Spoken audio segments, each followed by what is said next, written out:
গতকাল মধ্যরাতে বাংলাদেশ আওয়ামী লীগের ভেরিফাই ফেসবুক পেজ থেকে তাদের নেতাকর্মীদের প্রতি দিক নির্দেশনামূলক একটি পোস্ট করা হয়েছে। এই পোস্টটিকে কেন্দ্র করে সোশ্যাল মিডিয়াতে এবং সাধারণ মানুষের মধ্যে অনেক আলোচনা এবং সমালোচনা হচ্ছে।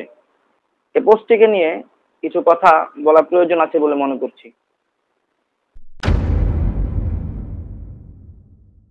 প্রায় ৩৬ দিন অপেক্ষা করার পর এই দলটি তার তৃণমূলের নেতাকর্মীদের প্রতি একটি দিক নির্দেশনা দিল।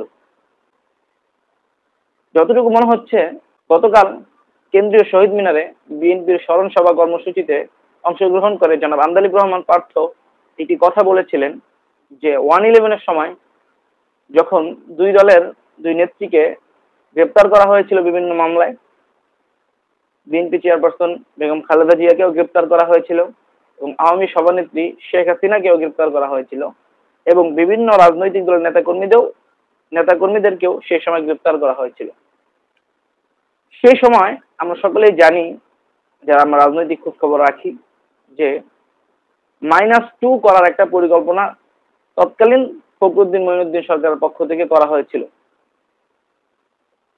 যদিও এটা -2 নয়, বরং বিএনপি, অর্থাৎ বিএনপি এবং জামাত বাংলাদেশের পক্ষের শক্তিগুলোকে মাইনাস করে ভারতের সেবাদাস বাংলাদেশ আওয়ামী লীগের হাতে ক্ষমতাকে তুলে দেওয়ার একটা নাটক মঞ্চস্থ করা হয়েছিল তখন। কিন্তু বাহ্যিকভাবে এটা মনে হচ্ছিল যে -2 করার পরিকল্পনা চলছে। তো সেই সময় যখন বেগম খালেদা জিয়াকে গ্রেপ্তার করা হলো, তাৎক্ষণিক দলের নেতৃত্ব তুলে নিলেন তৎকালীন বিএনপির মহাসচিব খন্দকার দিলওয়ার হোসেন সাহেব। অন্যদিকে আওয়ামী লীগের নেতৃত্ব কাঁধে তুলে নেন মরহুম জিল্লুর রহমান সাহেব। কিন্তু একটি ক্ষণের জন্য, সামান্য ক্ষণের জন্যও এই দুটি দল নেতৃত্ব শূন্য হয়নি, নেতৃত্ব শূন্যতায় ভোগেনি। কিন্তু 5ই আগস্ট বাংলাদেশের ছাত্র জনতার গণ অভ্যুত্থানের মধ্য দিয়ে লেজ গুটিয়ে ভারতে পালিয়ে যাওয়া শেখ হাসিনা এবং তার সরকার এবং তার দল, ভারতের সেবাদাস দল আওয়ামী লীগ, এই 36 দিন পর্যন্ত সম্পূর্ণ নেতৃত্ব শূন্যতায় এবং সিঙ্গেল একটি বিবৃতিও তারা তাদের দলের নেতাকর্মীদের উদ্দেশ্যে দিতে পারেনি, দেয়নি। জনাব আন্দালিব রহমান পার্থ বলেছেন, এটি তাদের পরাজয় নয়, বরং এটি তাদের পতন, এটি তাদের ধ্বংস। অত্যন্ত সুন্দরভাবে এবং অত্যন্ত যৌক্তিকভাবে তিনি কথাটা বলেছেন এবং তার এই বক্তব্যটা সমর্থনযোগ্য। বিরোধী রাজনৈতিক দল এবং মতের মধ্যে আওয়ামী লীগকে নিয়ে এ ধরনের উপহাস এবং তুচ্ছ তাচ্ছিল্যতাই আওয়ামী লীগকে এই পোস্টটি দিতে বাধ্য করেছে। যাক, সর্বশেষ তারা তাদের নেতাকর্মীদের প্রতি একটি দিক নির্দেশনামূলক পোস্ট দিয়েছে। ছিল সেই পোস্টে আমরা একটু পড়ি।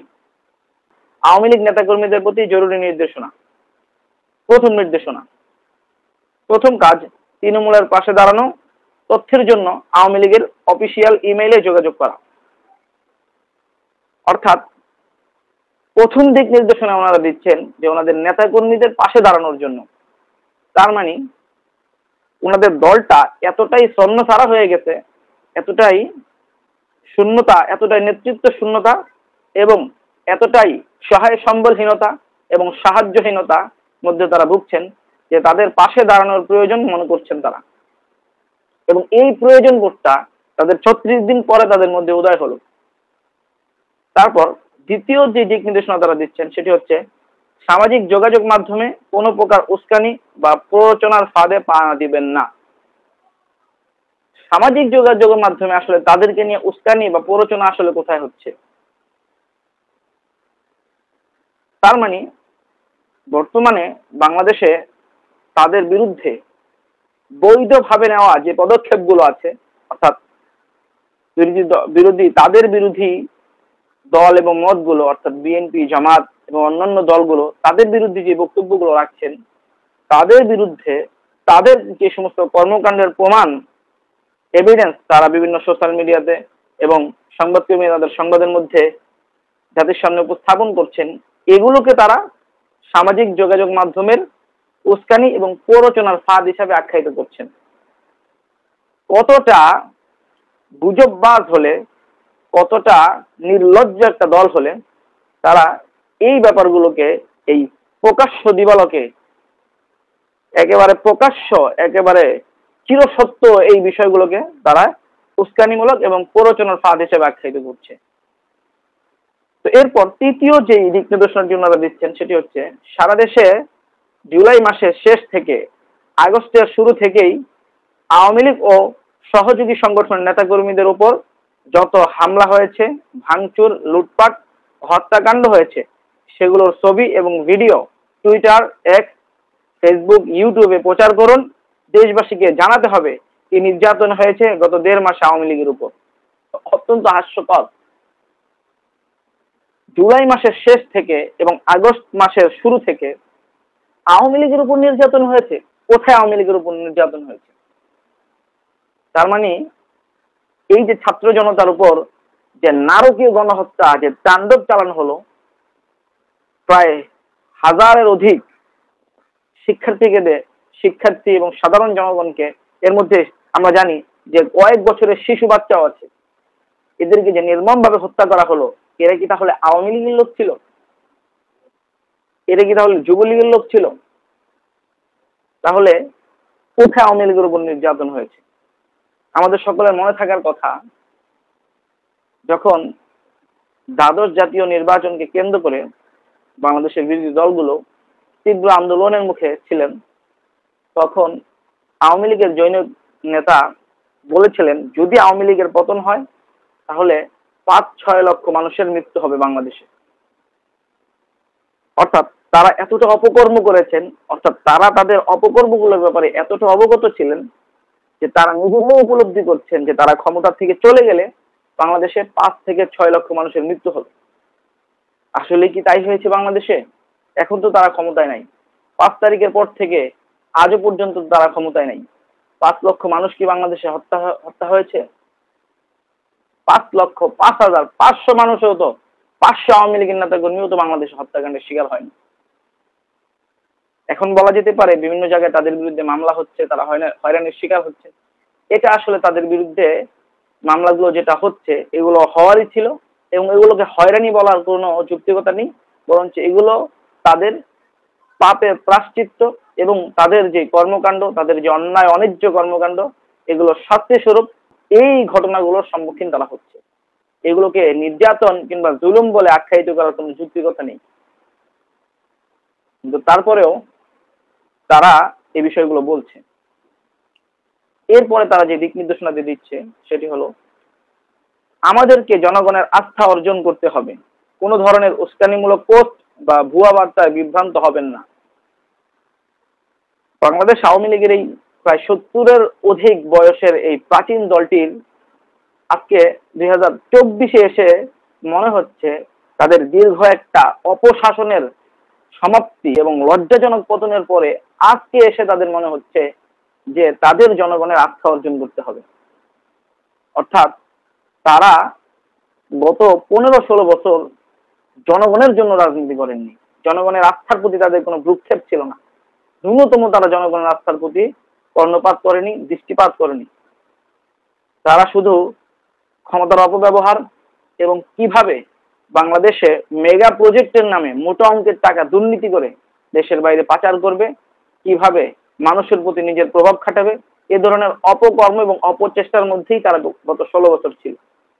এই জন্য আজকে এই পর্যায়ে এসে জনগণের আস্থা অর্জন করার যে বিষয়, এটা তাদের মাথায় আসছে, এটা অত্যন্ত হাস্যকর। এরপরে যে দিক নির্দেশনাটি ওনারা দিচ্ছেন সেটি হচ্ছে, প্রতি মহানগর, জেলা, উপজেলা, ইউনিয়ন ওয়ার্ডে আওয়ামী লীগ ও সহযোগী সংগঠনের কার্যালয় ও নেতাকর্মীদের বাড়িঘরে হামলা, ভাঙচুর ও লুটপাটে যে ক্ষয়ক্ষতি হয়েছে তা দেশের মানুষকে জানানো। এই যে তাদের যে কথাগুলো তারা বলছেন, যে তাদের বাড়িঘর এবং তাদের অফিস আদালত, তাদের দোকানপাটের উপর হামলা লুটতরাজ হয়েছে, দেশের মানুষকে এগুলো জানাতে হবে। অর্থাৎ দেশের মানুষ এগুলো জানে না। আসলে 2024-এর এই টেকনোলজির যুগে এসে, এই ফেসবুক, ইন্টারনেট, হোয়াটসঅ্যাপ, ইউটিউব, এই স্মার্ট যুগে এসে জনগণকে জানাতে হবে, এ কথা বলাটা কতটুকু যুক্তিসঙ্গত, এটাও একটা বিষয়। বাংলাদেশে বা পৃথিবীর কোথাও কোনো ভাইরাল কোনো কিছু বা কোথাও ঘটে যাওয়া কোনো কিছু জনগণের কাছে অস্পষ্ট থাকে বা অস্পষ্ট রাখা যায়, এটা অন্ততপক্ষে আমার মনে হয় না। কারণ সবার হাতে হাতে স্মার্টফোন আছে, সবাই ভিডিও করছেন, বিভিন্ন তথ্য পাত্র সংগ্রহ করে বা সংরক্ষণ করে সাথে সাথে এটিকে সামাজিক যোগাযোগ মাধ্যমে ছড়িয়ে দিচ্ছেন। সুতরাং তারা যেভাবে ঢালাও ভাবে তাদের নেতাকর্মীদের উপর হামলা, নির্যাতন, জুলুম, অত্যাচার, তাদের ঘরবাড়ি ভাঙচুরের যে অভিযোগগুলো আনছেন, কিছু কিছু ক্ষেত্রে এই অভিযোগগুলোর সত্যতা থাকলেও তাদের পাপ অনুযায়ী, তাদের অপকর্ম অনুযায়ী যতটুকু আসলে হওয়া দরকার ছিল তার তুলনায় সামান্যতম বাংলাদেশে এই ঘটনাগুলো ঘটেনি। আই রিপিট, সামান্যতম এই ঘটনাগুলো বাংলাদেশে ঘটেনি। কিন্তু তারপরেও ওনারা বলছেন, ওনারা আসলে কি মনে করেন যে ওনারা মানুষকে মারবেন, শত শত হাজার হাজার মায়ের বুক খালি করবেন, হাজার হাজার সন্তানকে পিতৃহীন করবেন, হাজার হাজার স্ত্রীকে বিধবা করবেন, আর মানুষ ওনাদেরকে কি চুম্বন করবে, মানুষ ওনাদেরকে আদর করবে, গায়ে হাত বুলিয়ে দিবে, ওনাদের পদলেখন করবে? ওনারা কি এটা মনে করেছেন? এটাই কি ওনারা ভাবেন?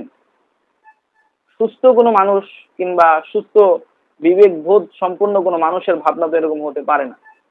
অবশ্য ওনারা তো সুস্থ না, সুস্থ বলাও যায় না ওনাদেরকে, কারণ সুস্থ মানুষ তো এভাবে ঠান্ডা মাথায় অত্যন্ত নারকীয় ভাবে এভাবে মানুষ হত্যা করতে পারে না। সুতরাং ওনাদেরকে সুস্থ আসলে বলা যায় না। ওনারা যেহেতু কিঞ্চিত অসুস্থ, এই জন্য ওনাদের থেকে এ ধরনের বক্তব্য আসাটা এটা অবিশ্বাস্য কোনো বিষয় নয়। এরপরে ওনারা যে কথাটি বলছেন সেটি হলো, বর্তমানে যারা দেশ চালাচ্ছে তাদের কাছেও আমরা দাবি জানাবো, সকল হামলা, নির্যাতন, ভাঙচুর, লুটপাটের বিচার করতে হবে, ক্ষতিগ্রস্তদের ক্ষতিপূরণ দিতে হবে। এই দাবিটা তো আমরাও জানাচ্ছি, এবং বর্তমান বাংলাদেশের জনগণ সমর্থিত জনবিপ্লবের মধ্য দিয়ে, জনগণ অভ্যুত্থানের মধ্য দিয়ে গঠিত বর্তমান অন্তর্বর্তীকালীন সরকার তো মানুষের ক্ষয়ক্ষতির ক্ষতিপূরণের দেওয়ার জন্য, মানুষের চিকিৎসার জন্য চেষ্টা করছেন, তারা তাদের চেষ্টা তদবির চালিয়ে যাচ্ছেন। কিন্তু আওয়ামী লীগের যে ক্ষয়ক্ষতি হয়েছে, আওয়ামী লীগের নেতা কর্মীরা যে ক্ষয়ক্ষতির সম্মুখীন হয়েছে, এগুলোর ক্ষতিপূরণের দায়িত্ব আসলে সরকারের নয়। কেন নয়? কারণ আওয়ামী লীগ মজলুম না, আওয়ামী লীগ হচ্ছে জালেম এবং জুলমের কারণে শাস্তিপ্রাপ্ত। আর যারা জুলমের কারণে শাস্তিপ্রাপ্ত হয় তাদেরকে আসলে ক্ষতিপূরণ দেওয়ার বা তাদের প্রতি সহানুভূতি দেখানোর আসলে কিছু নেই। সুতরাং তারা যে দাবিটি জানাচ্ছে, দাবিরও কোনো অর্থ রাখে না, দাবির প্রতি কর্ণপাতেরও কোনো সুযোগ নেই।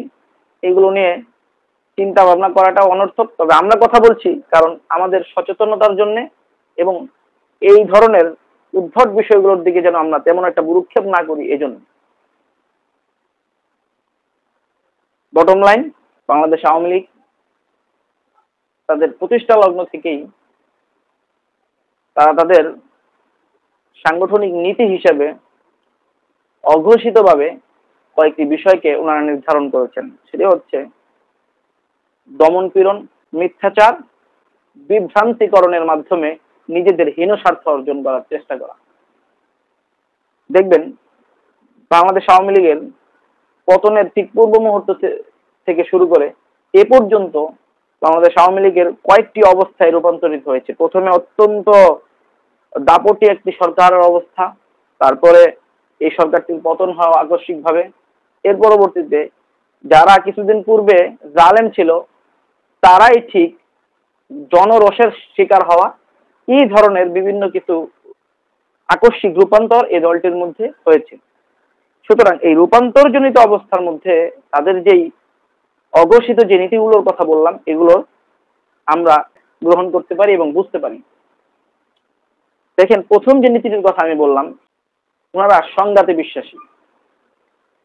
আপনারা লক্ষ্য করবেন অত্যন্ত শান্তিপূর্ণ এবং সম্পূর্ণ অরাজনৈতিক একটি আন্দোলন, গণ আন্দোলনকে ওনারা ঘাউরামি করে এবং দাম্ভিকতা প্রদর্শনমূলক তারা উস্কানি দিয়ে তাদের পেটুয়া বাহিনী, ছাত্রলীগ এবং পুলিশ লীগকে এই সাধারণ শিক্ষার্থী, আন্দোলনরত শিক্ষার্থীদের উপর লেলিয়ে দিয়ে তারা একটা একেবারে অরাজনৈতিক শান্তিপূর্ণ আন্দোলনকে দমনের চেষ্টা করেছিল। কেন? স্বাধীন দেশে স্বাধীন নাগরিকরা তাদের যৌক্তিক দাবি দাবাগুলো পেশ করবে, এখানে দমন পীড়নের নীতি কোত্থেকে আসছে? দমন কেন আমার করা লাগবে? কিন্তু তারা, আমরা দেখেছি, দমনের আশ্রয় নিয়েছে এবং তাদের এই দমন নীতি তাদের জন্য ব্যাকফায়ার হিসেবে কাজ করেছে। এক্ষেত্রে পূর্বেও তারা দমন নীতি করেছিল, কিন্তু দমন করে তারা কোনোভাবে টিকে গিয়েছে। কিন্তু এবার আল্লাহ তাআলা তাদেরকে সুযোগ দেননি।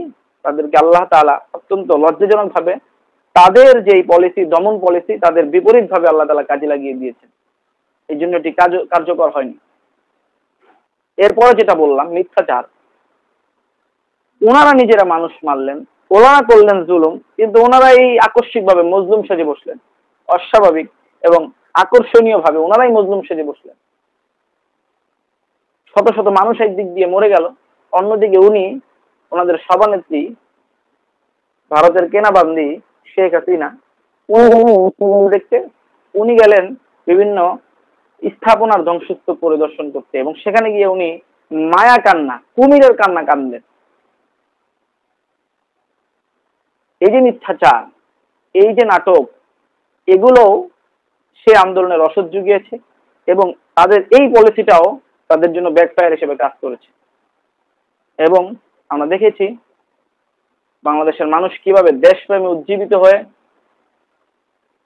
দেশপ্রেমের বারুদ অন্তরের মধ্যে নিয়ে, নিজের জীবনটাকে তার হাতের মধ্যে করে নিয়ে, জানের মায়া ত্যাগ করে কিভাবে রাজপথে নেমে এসেছিল এবং একটি আকস্মিক গণবিপ্লব এবং গণ অভ্যুত্থানের মধ্য দিয়ে এই স্বৈরাচার ঐতিহাসিক সরকারকে বাংলাদেশের মানুষ অত্যন্ত লজ্জাজনক ভাবে ঘাড় ধাক্কা দিয়ে দেশ থেকে বের করে দিয়েছে। তাদের পতন ঘটাতে সক্ষম হয়েছে।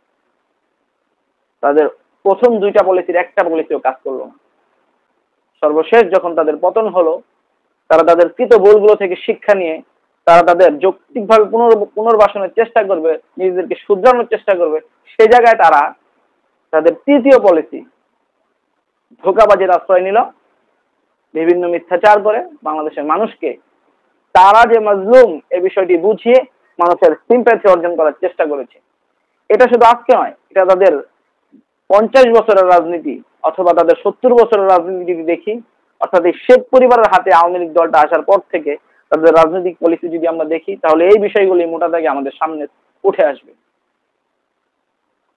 বিএনপির টার্মে আমরা দেখেছি কিভাবে তারা বিভিন্ন জায়গায় তাদের লোক দিয়ে হামলা করিয়েই মিডিয়া ডেকে তারা মানুষকে তারা যে মজলুম, তারা যে নির্যাতিত হয়েছে এই বিষয়গুলো বোঝানোর চেষ্টা করে, মানুষের সিম্প্যাথি অর্জন করার চেষ্টা করছে।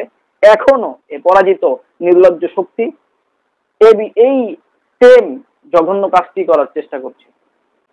তবে যেহেতু তাদের দুইটি কাজ, তাদের দুইটি পলিসি অত্যন্ত ভিন্নভাবে তাদের উপর ব্যাকফায়ার হিসেবে কাজ করেছে, তাদের এই পলিসিটিও তাদের জন্য ব্যাকফায়ার হিসেবে কাজ করবে। শুধু এটি নয়, নতুন কোন প্রেসক্রিপশন নিয়ে, তাদের প্রভুদের নতুন কোন প্রেসক্রিপশন নিয়ে যদি তারা বাংলাদেশে নতুন কোন ষড়যন্ত্র জাল বোনার চেষ্টা করে, সকল ষড়যন্ত্রের জবাব আমার আল্লাহ দিবেন ইনশাল্লাহ। এবং জনগণ ঐক্যবদ্ধ হয়ে ঐক্যের সীসাডালা প্রাচীর নির্মাণ করে বাংলাদেশকে এই অপশক্তি থেকে এবং তাদের প্রভুদের রক্তচক্ষুকে উপেক্ষা করে তাদের প্রভুদের সকল ষড়যন্ত্র থেকে বাংলাদেশের মানুষ আল্লাহর রহমতে রক্ষা করার চেষ্টা করবে বলে আমি মনে করি। আল্লাহ আমাদের সহায় হন। আসসালামু আলাইকুম ওয়া রাহমাতুল্লাহি ওয়া বারাকাতুহু।